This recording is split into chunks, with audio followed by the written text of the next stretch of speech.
You're watching Leafs Morning Take with host Nick Alberga and former NHLer Jay Rosehill. The show starts now. All right, we're back. It is Tuesday, August 5th. Nick Alberga, Jay Rosehill, presented by Bet365, the latest summer edition of Leafs Morning Take. What's happening, Rosie? How are you, buddy? These grindy summer episodes, but they're good. At least we're still doing them. I am pretty good, man. Same summer thing. Man, the dog days are here. I won't lie. I miss hockey quite a bit now. I'm enjoying my summer. I'm having time. I'm doing my thing outside, traveling starting next week. But I miss talking like legitimate hockey. Like there's just not much going on here in the off season. Most teams, GMs at their cottages, and like we're just doing a countdown, which sort of excites me. We're David Kempf days away from the season starting. 64 days, man. Yes, sir. It's ticking away. Yeah, I don't know. It's all right. You need a break, but sometimes you're thinking about, okay, let's go. Let's get some good news going here. Let's get some big news going here. Let's have something to really talk about. But we'll pick apart what we can and still bring it to you because, like we know from every other year, it's coming down the barrel quicker than you would think. It's always the same shit every year. I feel like I need a break come the off season. The off season gets here. I have like 2 days to myself, and I'm like, okay, we need something cooking. Like, man, I've been so bored. I've been watching Netflix, Love Island UK, great season by the way, just wrapped up, and I'm taking up walking again. Like I started walking at night. Like there's just nothing to do. Like I feel like every summer for me at least is like I'm just waiting, anticipating my Euro vacation, which is coming up. So like there hasn't been a buildup this year. It's been very, very boring, but yet we are here in the month of August and getting closer and closer to puck drop. So looking forward to that. But yeah, I just need a couple days of R&R and I'm good to go for hockey again. Yeah, it'll be happening soon. You should read a book. I've been reading books, Nicky. Yeah. Really exercising your brain. It doesn't sound like the walks are good, but I don't know. You're probably just catcalling women is my guess during those walks. Am I wrong? No comment, but I'm getting in about 10 to 15,000 steps a day. So that's good. Getting to the gym, the workouts are a bit longer because I just don't have the stress of like having to get home and do other stuff to prepare for the show the next day. Like it's a very subdued environment, very chilled. On Netflix quite a bit. Watched SummerSlam over the weekend. That was pretty good. I don't know if you saw Brock Lesnar's back in the mix. He's still a giant beast. So that's been tickling my fancy as of late. But yeah, looking forward to getting away for the next couple of days. Because, anytime you go on vacation, I find like time moves quicker. So next thing you know, I'll be on vacation for a couple of weeks. I'll come back and into the month of September we go. So something to look forward to there at the very least. That's exactly what happens. Everyone looks forward to summer for so long, and then it's poof, it's gone. And myself, we're already talking kids hockey and getting back to the hockey rink this month, which is just crazy to me. But soaking it up while you can, getting organized because we'll be going with real bullets here before long. Our Super Chat charity partner this season is Sick Kids. Want to make sure that your question or comment gets on the show. Hit us up with a Super Chat. Proceeds from our Super Chat will go to Sick Kids, ranked the #1 research-intensive children's hospital in Canada and third in the world. First off, a round of applause to our friend, Mr. P-Mail Bacon. I'm on 9 days of no cigarettes. Job well done, good sir, because I did that. I can't believe this August marks 7 months, or 7 years, excuse me. It feels like 7 months. 7 years since I last smoked my last dart, man. And quitting darts was the most difficult thing to do in life. I did it. You can do it. 9 days. You're on a start there. Keep with it. It's pretty good. 9 days when you're probably used to hacking them all day, every day. That's tough to do. I can't say I've been addicted to something to that degree. I've dabbled around with all this stuff or whatever. Those little Zyn things as well are catching on.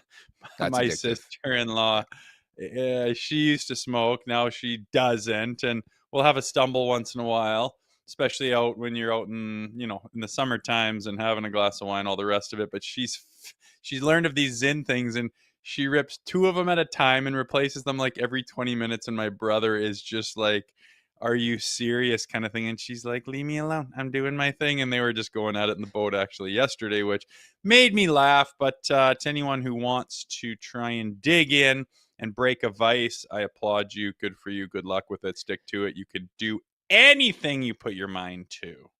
I love it. In support of Sick Kids, Maxentius Decimus, thank you so much for the super chat. Do you think Kampf, Yarncroke are gone by season start? That is a really polarizing question because obviously a lot of the conversation, we'll get to it, will be about Nick Robertson today, and the influx in forwards, I think, is a big conversation to have in Toronto right now. But I would say at least one of Kampf or Yarncroke are with a new team come the start of the season. There's just way too many bodies right now, Rosie.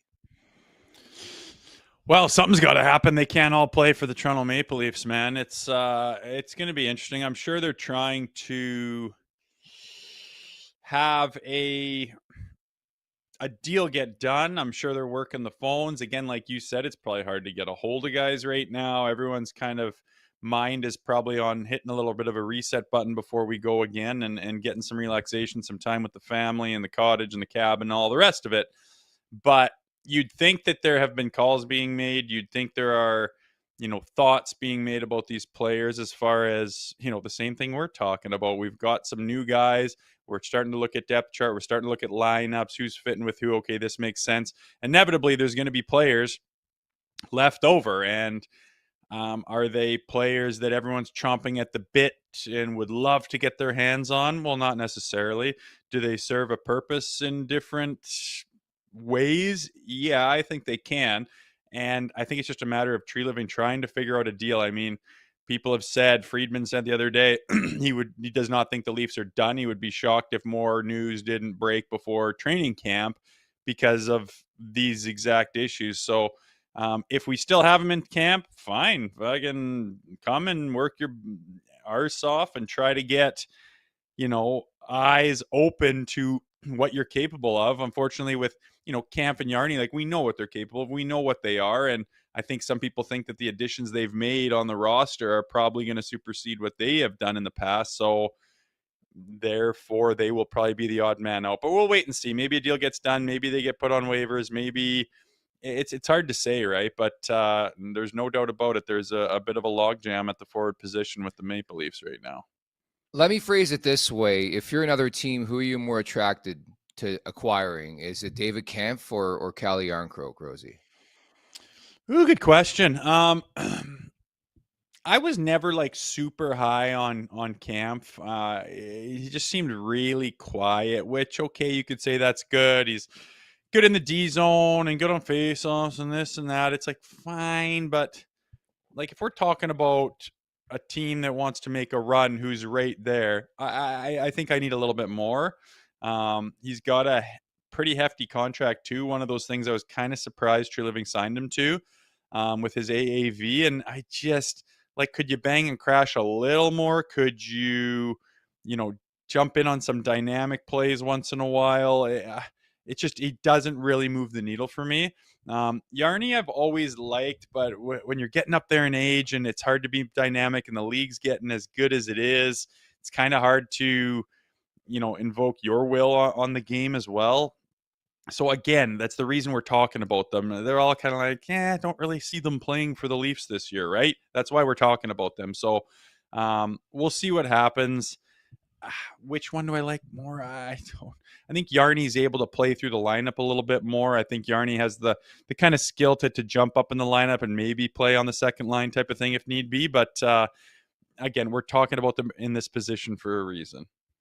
Yeah, definitely. And I think when you look at the two players, for me, the more attractive player would be Calle Yarncroke. I just think the versatility. But to your point, he's been really banged up the last couple of years and has been sort of a shadow of maybe the guy he was in the first year of this 4-year contract with the Maple Leafs. But I also like that he shoots right. Like, I was thinking about this the other day on the Maple Leafs roster right now.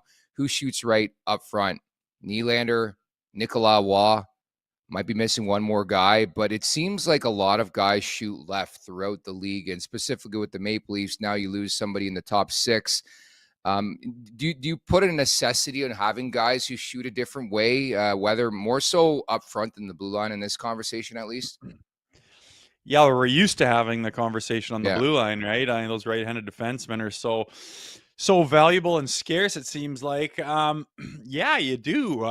It's a lot to ask a guy to play as off wing, centerman doesn't matter as much, but on the wing and on the walls, I mean, you're trying to get clean breakouts. We know how much the half wall and puck possession and clean breakouts lead to all the other good things out there. And in the NHL, if you're not getting that puck off the wall, if you're getting D-men pinched down on you, if you're bobbling it on the wall, it's detrimental. You're getting D-zone. You can't get the changes you want. You get the breakdowns. They get the momentum stolen. It can all start off of a lost battle on the half wall trying to break the puck out. And when you just throw a guy in that league on the other wall where he's played the last 10 or 12 years, on his good side, he can pick the puck up off the wall with his feet. He can just open up his blade and direct it right to the centerman. I mean, you get pretty good at it. All of a sudden, you're chucked on the other side. It's tougher. It's difficult. Not to mention, you're exposing the puck playing your off wing. The puck's towards the center of the ice, and it's more exposed. And you're used to protecting it along the wall. There's a lot of different things that go into it. On the positive side, you're on your one-timer side in the O-zone, but I guess it would depend to me on who's capable of playing it. Have you seen guys play their offside? Have they done it in the past, right? But no, it's not ideal to have, 4 guys playing their, just not ideal at all. So having a righty is a little bit handy too. I don't know if that's going to be the saving grace for Yarncroke on making this team though. But that's something to think about for sure, like you say. At the Leafs Nation 401 on YouTube, hit that like button, hit that subscribe button. Leafs Morning Take wherever you find your podcast. Make sure to leave us a 5-star review. And don't forget to visit theleafsnation.com over the weekend. Rosie, I threw a couple of pre-drinks, and without question, the life of the party was a Simply Spiked. I am stocked beyond belief right now. The buddies came over, had a couple pops. Like, got anything to drink? I was like, hell yeah, I do. And I introduced them to Simply Spiked, which is obviously the taste of summer right now. They got the lemonade, the peach, and all new limeade flavor made with real fruit juice, 5% alcohol. So refreshing, convenient to drink that fits with any summer occasion, barbecues, beach days, cottage weekends. We had an awesome time this past weekend with a couple of Simply Spiked. Yeah, and I thought they only had 3 flavors because they have 3 colored boxes there that I've got anyway, and then each box has 3 flavors in it. So there's just endless flavors for what you want. The other day we were in the boat. I poured some of it in a Yeti, and it was sitting there, and I come out of the water, and my kid's sucking on the Yeti, and I go, give me that. And he's like, it's so good. And I'm like, no, you're not allowed to have that kind of thing. But apparently it's attractive for anyone out there. Nonetheless, tasty as could be. And like you said, there's no time like the summer to enjoy it. And looking forward to the old birthday in a couple of days, and certainly the coming weekend we'll having a couple more Simply Spiked. So looking forward to that. Must be legal drinking age. Celebrate responsibly. Simply Spiked. This is what summer tastes like. So Nick Robertson re-ups, avoids arbitration. I was trying to figure out on Saturday. I'm like, did they actually go to arbitration? And then you figure out they didn't, because that was scheduled for Sunday. But he re-ups with the Maple Leafs, a 1-year deal worth $1.825 million. Nice haircut or upgrade, I would say, from last season where he made $875. What were your thoughts when you saw Robertson re-sign here with the Leafs? I wish the companies I worked for gave me $1 million bonus when they probably weren't really going to utilize any of my assets. It's good for him. I just don't know what the future. It's just, isn't he always just the guy straddling the line? Like, yeah, and there's a whole group of people who are like, no, what are you talking about? And then there's a whole group of people who are like, yeah, absolutely. And he's always kind of seems like he wants to be here, but is kind of offended they don't want him as much as he thinks they should. It's just, he's just one of those bubble guys. And again, we've talked about him before. 15 goals. You look at the comparables. It depends on games played, of course, but capable of putting up that amount of goals. And what's that worth to you? And do you have other guys that can do that? And the other guys that can maybe do that, do they have other, attributes that they bring to the game as well? And in my mind, I feel like this is a signing to say, hey, we're not writing you off. We're still going to keep you around. Here's a raise. You're probably going to be on waivers at some point in time. If some picks you up, that's life. But if not, we expect you to be playing on the Marlies and playing well and getting your chance to come up, because we don't know what's going to happen with injuries. There's some guys that we haven't had on this team in this market before. There is a chance that we will need to utilize your skills on our team, but it's not enough to like pencil you right in and say, here's a multi-year deal. You're going to be here for a while. So I think Nick Robertson's probably used to being in limbo and being on the bubble, and that's the business, man. I just think you got to do more consistently to get the multi-year deals and to get the guarantees of being on the roster. And again, like we talked about to start the show, there is a lot of players on this team vying for the spots that Nick Robertson would hold and had trouble holding in the past. So it's going to be interesting. We'll see. But again, I just have trouble finding a way for some of these guys to be on this roster. I think this is a best case scenario for both sides. Like, I think the last thing you want to do is get contentious, go to arbitration, and really hash it out over what, like $1 million, if that. I mean, there wasn't really a separation, at least in my eyes, when you look at other arbitration cases. And this one, I'm happy they settled, because you still have to work together over the coming months. Like, yeah, he's a Maple Leaf right now, but I think it's clear that, I mean, at some point in time, this marriage is going to end, whether it's next month, next week, 2 months from now. I honestly think from Robertson's standpoint, yeah, it's good to get that upgrade. It's good to get that raise. Still a guy who can score in this league. I don't know how attractive he is to other teams right now. And I think the likeliest scenario is that maybe they ship out a Yarncroke, they ship out a Kampf, and Robertson's maybe a guy on the bubble with Pezzetta for playing time. Like we talked about this last week. If you were to map out your Maple Leafs opening night roster right now, assuming full health, where does Nick Robertson fit on that roster? Is it on the first line? No. Is it on the second line? No. Is it on the third line? No. Is it on the fourth line? I guess you can put him on the fourth line. Is he a guy who's going to go to Grindtown? He is not. So I think it's musical chairs. There's no chair for Nick Robertson. I think that's part of the conversation for sure. Yeah, there's definitely a lot more people circling the chairs, right? And when the music stops, is he going to be able to grab one? I don't see it. How many guys are they going to put in the press box for the first 15 games while they get their feet under them and see what they're working with? Probably a small handful, I would think. And I think Nick Robertson will probably be one of them. Again, I see this contract as kind of we're not sure what we're working with. Nothing's done yet. We still want to make some trades, still want to make some deals. No use losing guys for nothing. So keep him close and we'll monitor Tree Living making deals coming down the stretch.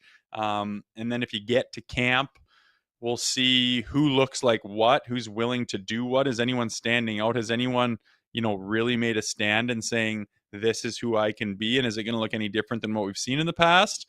And then from there, we'll let the chips fall where they may. And again, I just see Nick Robertson being that filler guy, being the extra guy, maybe getting a shot when there's some injuries. But we have seen that, and I think they're trying to make an identity and a team that plays a certain way. And as much as I value the fact that he works hard out there and his legs move and he buzzes and he tries, I just don't know if he's got the skill set to do the kind of things that we're going to need on the bottom six. And he's been given ample opportunities. People would argue that. No, he hasn't been given 3 years straight with 82 games, but he's been given, okay, here's a chance for you to change our mind. Here's a chance for you to make it hard for us to take you out of the lineup. Here's a chance for you to shine with a moment and an opportunity. And he's always kind of just been like, yeah, he did that game, but he sure as heck didn't the next 3. And then he did it again for a minute there, but then it kind of tailed off. And it's just kind of been that story for Nick Robertson. Yeah, the big word's consistency. We've talked about this all summer long, and I think from Robertson's perspective, I just think it's time for a change of scenery. Like I was trying to remember that, didn't this guy request a trade like last year? And it just feels like the same song and dance every summer. And I always find myself trying to figure out why this is such a big polarizing conversation in this market. Like, we're talking about a bottom 6 forward who scored 15 goals in 69 games. Is it because of where he was drafted? Is it because of who he got drafted by? Is it because he plays in Toronto? Like, it's just like, can you find another fan base in a league that just wants to fight each other over a Nick Robertson? Like, to your point, like, I love his work ethic. If you can strap his work ethic onto other players with more skill and more talent, I'd be like all for it. But it's just so unique that it seems like on a weekly basis in this market, people are bitching and complaining one way or another about Nick Robertson. Yeah, I do hear what you say. When you're talking about trying to compare him to like other people and organizations, and I can't really do it because I'm not that into the weeds with other organizations. But it is kind of like it is a merry-go-round. Like every summer, he is the guy that we're talking about all the time. Obviously, because he's signing 1-year deals. But yeah, and you say like maybe a guy with more skill who can work that hard, like he's got quite a bit of skill. Like if you pull together his highlight reel of his Yeah. career, there's some things that he's done that's like, ooh, baby, does he ever look good? But then it's like he's given those powers every sixth game or something, and then he shines like that. And then the other 5, it's just like you have done nothing with your ice time. And I hate to say that, but that is what it feels like. It's like the guy didn't even play tonight. You don't even remember him with the puck on his stick. You don't remember him, creating any change as far as the game is concerned. And then it'll be the same the next game and the next game. And then it's like, oh yeah, Robertson's in the lineup. Then you'll do something kind of special. And then you're like, okay.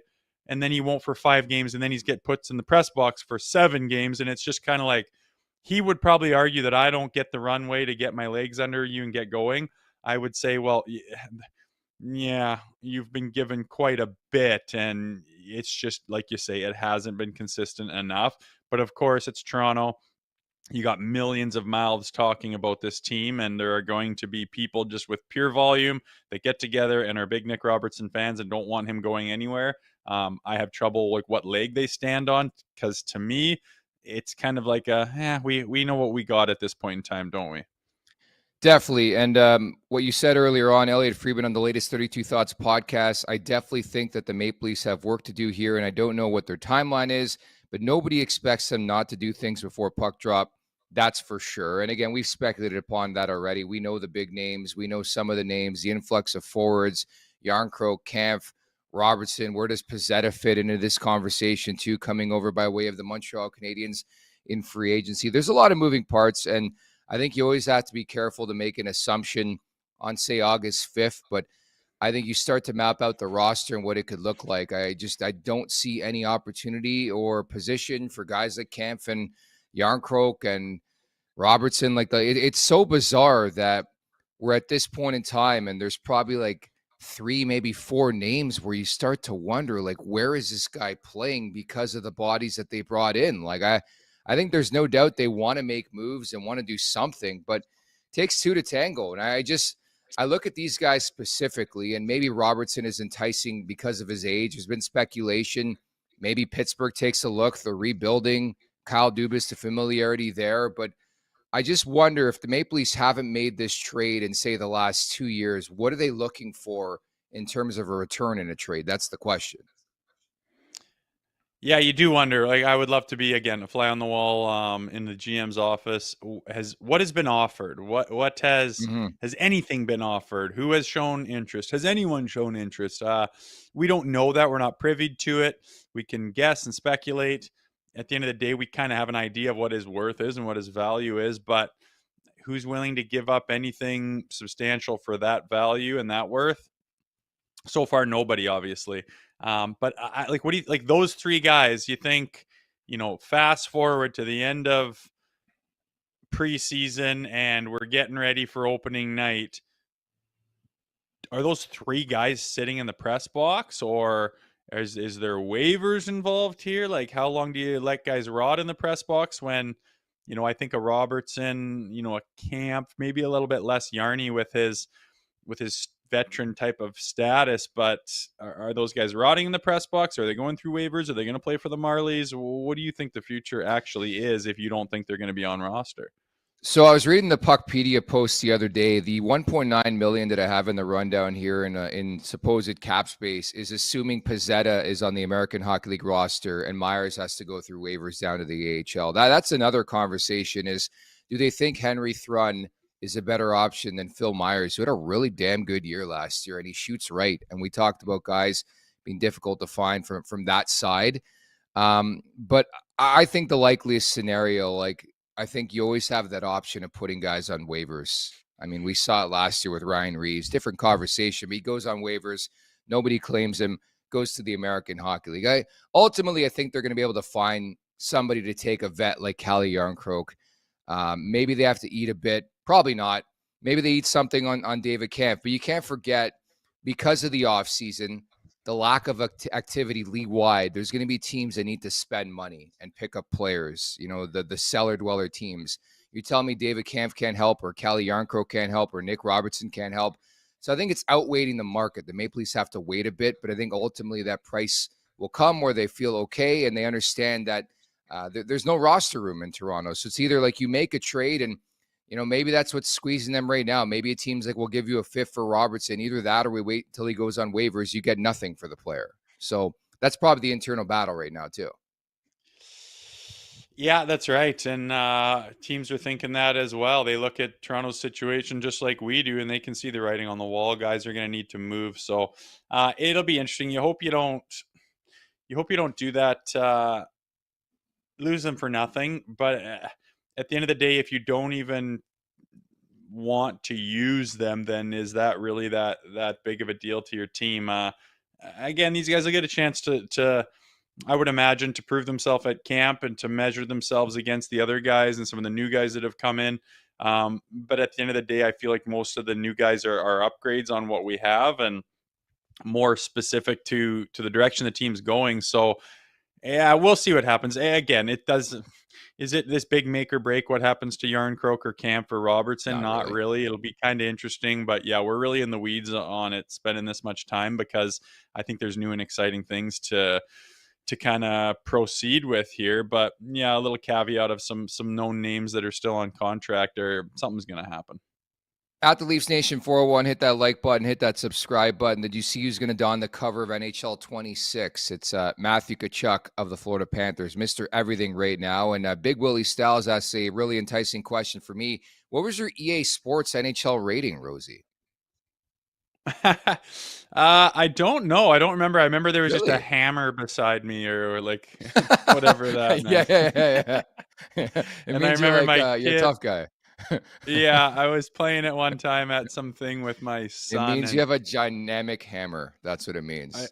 I know that's okay. I'll take that. But no, I was playing with my son at a store or something, and he got into a fight with me, but he was playing me and he beat me up, kind of thing. So we were laughing about that. But fun memories. You got to go back into the older covers to get to playing me, but fun nonetheless. I did see that cover. Go into the comments too, and like, people are just outraged that Matthew Tkachuk is on the cover of this goddamn game, which just blows my mind. He's the reason he invokes that type of response, positive and negative, is the exact reason why he's on the cover. People can't seem to grasp that concept. I like it. I think he deserves it. He is everywhere. I think the Olympics are coming up too. He's won back-to-back Stanley Cups. Did you see as well? Here we go, man. Here we go. There's talk that Tkachuk's not going to start the season. He's not going to be ready till just before the Olympics. He's going to miss significant time. It's amazing how that works out sometimes, isn't it? Yeah, we will see. Yeah, we talk about the Panthers and what could happen this year, and everyone kind of assumes that with the re-signing of those three guys, they're going to waltz right to the final again. But things happen, man. Injuries happen, stuff happens, and it's funny. He was perfectly ready to play the whole playoff series, but the first regular season game before the playoffs he couldn't play, and the first one after he can't play. Weird. Yeah, Weird. pretty lucky if you ask me. But yeah, he's a very enigmatic, can't talk today, player with his personality, the way he operates. People don't like it. People don't like the team. People don't like the way they operated after they won the cup. To me, this all just looks like dollar signs to me in EA Sports and putting together the NHL games. We're talking about it. Yeah, Leon Draisaitl could have easily been on there. People are somehow bringing Trump into the mix of the conversation. Yeah, it gets crazy on Twitter, absolutely nuts. But people just get too butthurt way too easy. I mean, he just won back-to-back cups. He is such a standout personality that People like him. People hate him. You put him on the cover. What's everyone talking about? The new NHL game. It's not hard. It's like marketing 101. Put on, the guy that's going to create the most buzz, and I think they absolutely nailed it. Yeah, the Kachucks are so mainstream right now. You nailed it right there. And I was just going to add, too, that we found out over the weekend that Kirby Dach, unlikely he starts the season for the Montreal Canadiens. I look at Puckpedia, there's $7 million over the cap right now. Which, again, just amazing how stuff like that works out. But we roll on here on Leafs Morning Take. It's support of Sick Kids. Jake Ricci, thank you so much for the super chat. Hey, boys, hope you guys are having a good summer. You as well, Jake. What do you think of the third line this year and its identity? And do you think Pezzetta has a spot on the team? I'll go first. More and more I see it, and the more even talking to Pezzetta the way we did a couple weeks ago, I wonder what he was told. I think he probably ends up on the fourth line. I think he ends up on the opening night roster. I don't see him on the third line. I see him on the fourth line. How do you view Michael Pezzetta? Yeah, I'm kind of there too. I mean, Lorentz, Lawton, Pezzetta kind of thing, or I don't know. Some guys have got Yarncroke slotted there. I think we've tried that. It didn't amount to too much of anything, and we're kind of looking for some pizzazz and some special stuff, and someone to really take a grip on the role that they're given and understand it. And the more guys you have that are doing that, the better chance you do to come together as a team. And I definitely see him. And again, I'm not like wildly familiar with his game. Like I watched him 24/7. I know last year was not a great year for him, but I do think he's capable of more by all accounts. So I'd start him off on that fourth line, like you say, and see if they can get some jam going. Again, this team needs an identity and needs to understand how to play a certain style of hockey where they can maintain control through some of the tougher games, particularly in the playoffs. So again, they've built this team, high-end skill superstars, and they didn't get to where they wanted to go. And to some people, not by any stretch of the imagination. So bit of an overhaul here. It's going to be a different look. There's going to be naysayers. There's going to be people who claim this isn't good enough and everything else. But ultimately, they're trying to build a team that has an identity that can rely on that down the stretch. And I think Pezzetta's best served to be on that fourth line and try to get that going with that bottom six. Meantime, John Tavares was invited to Hockey Canada's orientation camp ahead of the 2026 Olympics, one of 42 players. It's a 3-day off-ice event that involves players and staff from the men's, women's, and Paralympic hockey teams. It will include presentations, team-building exercises, team meetings, and media opportunities in preparation for the upcoming season. What do you make of JT cracking that list, Rosie? Sounds painful. I know. What are these guys doing for 3 days? Fly to Calgary in the middle of summer to do presentations with the women's team and the para team. There's 90 people kicking around. It would be so much small talk and shaking hands and sitting there listening to some motivational, like, Jesus, man, these guys need a break. I don't know why I started off by bashing. And you can't say no, though. No, of course not, because you want to be on the Olympics, and that's the thing. Whatever. Trust me, I know guys are sitting here going, "Are you fucking kidding me with this 3-day event?" Like, it doesn't. I just don't think it's great to see people and say hi and cool, but like these guys need a break. Like they're gonna leave their family at the cottage, and they're gonna have to go to Calgary and do this thing where what they really probably need is a break. But that being said, forget that. I just know there's going to be some bitching amongst those guys, and it makes me smile. But for John Tavares to be in that conversation, pretty impressive. Look, he's been around the block a lot. He's at a really high end of production and abilities for a guy of his age, and he's been doing it for a long time. Been the captain of multiple teams. Just he checks a lot of boxes. I don't really foresee him being on that team with the firepower that's going to be there in February, but the fact that they invited him to this piece with the 40-man roster, I'm not surprised at all. I don't really foresee him being on the roster, like I said, but it's kind of a feather in his cap, I guess, to get considered for the short list, I guess. But again, I'm not really paying much. This is off-ice stuff. I don't really know what's going to be happening. Personally, I wouldn't be thrilled to go and do whatever that is when it's kind of your time with your family to recharge the batteries. But it is an Olympic year and those guys want to play, so I imagine they'll be there. You know, someone who would have loved to be there, your former teammate Nazem Kadri, but he sent 3 question marks to the bar down post, talking about the announcement. He didn't crack the 42-man roster for the men's team, man. He's a little pissed off, I think. I know. I was kind of chuckling. People are like, does he seriously think he's on that team? But when you talk about the 40-man roster, maybe is he straddling that? Is he bubble, do you think, or not even close? I think he's bubble. My curiosity is the way this tournament's going to get officiated, because I think the 4 nations a lot different, where now we look at the double IHF and you can't breathe in a guy, you're going to get a penalty. And I wonder what that means for guys like Kadri and Tom Wilson, like those type of players. Does Canada elect to go with guys like that, or do they go a bit softer knowing the officiating is going to be soft?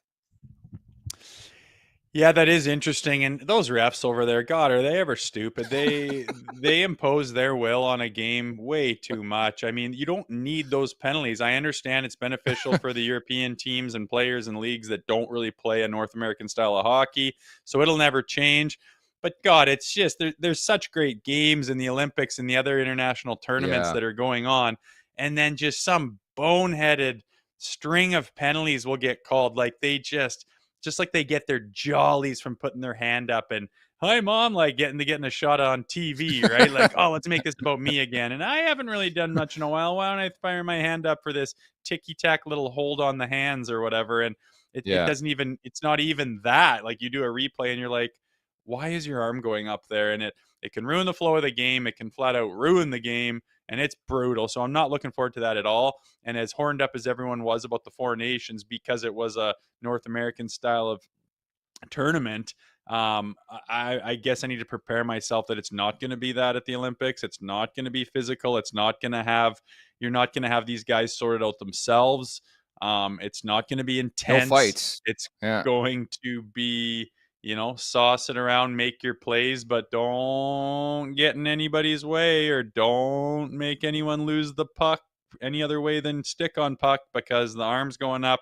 You're going to be shorthanded. It's going to be a slew of power plays, slew of penalty kills. The momentum's going to get killed.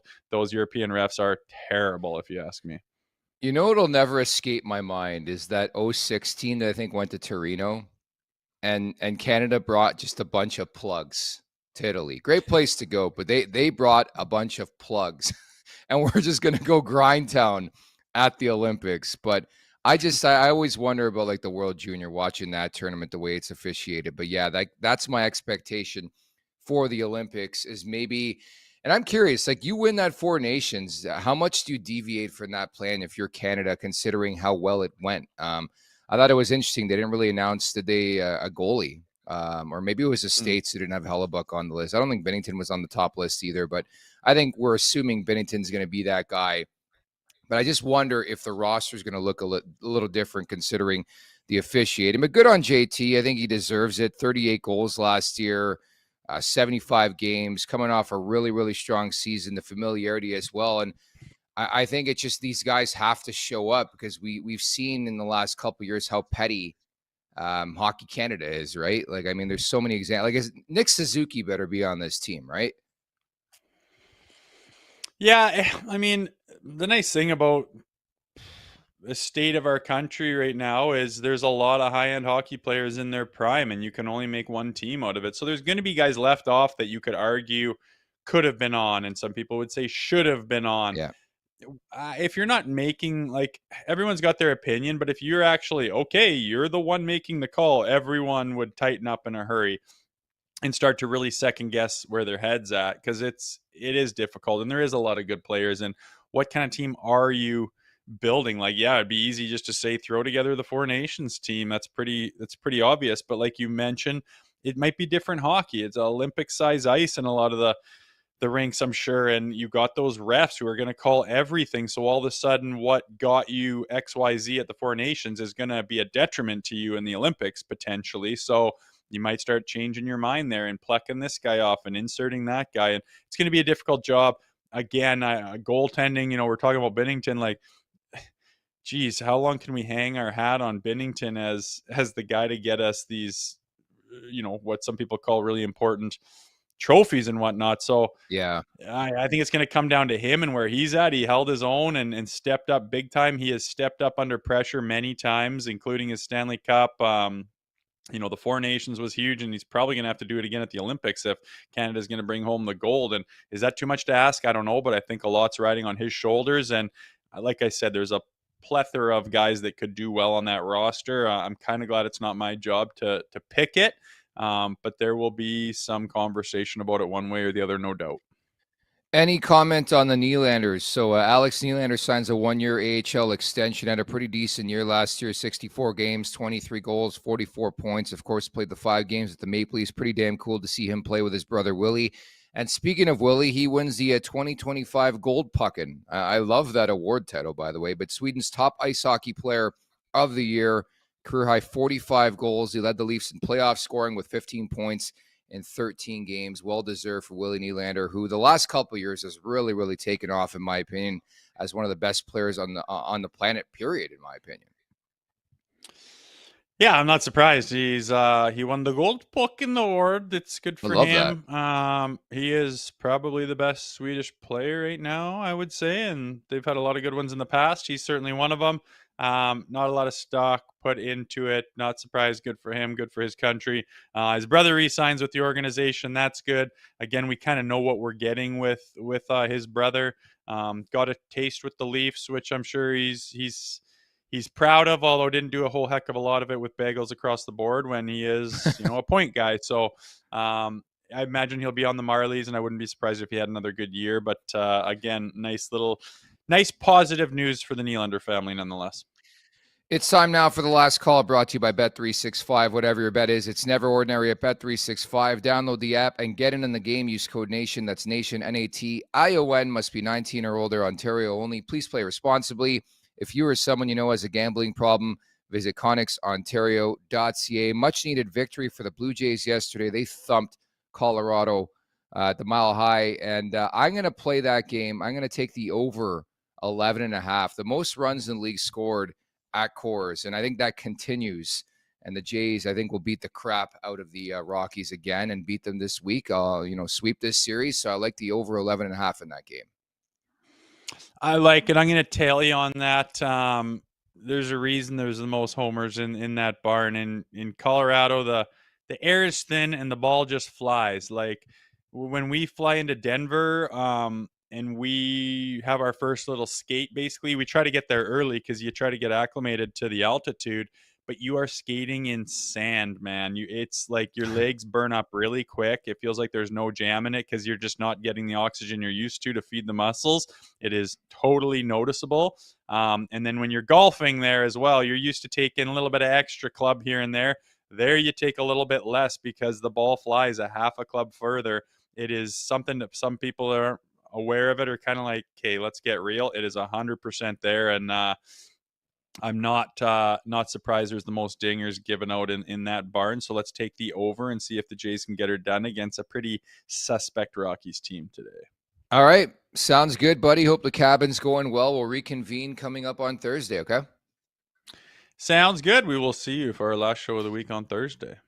Yep, sounds good. Thank you to everybody in the chat at the Leafs Nation 401. Hit that like button, hit that subscribe button. Leafs Morning Take, wherever you find your podcast. Make sure to leave us a 5-star review, and don't forget to visit theleafsnation.com. Thank you to producer Vic. For Jay Rosehill, I'm Nick Alberga, and again, we'll talk on Thursday. Take care, everybody. Make sure to check out more of our content right here on the Leafs Nation YouTube page. We got long-form interviews, we got clips, we got epic rants by Jay Rosehill. We simply have it all, and don't forget, you can find out much more at theleafsnation.com. Thanks so much for watching.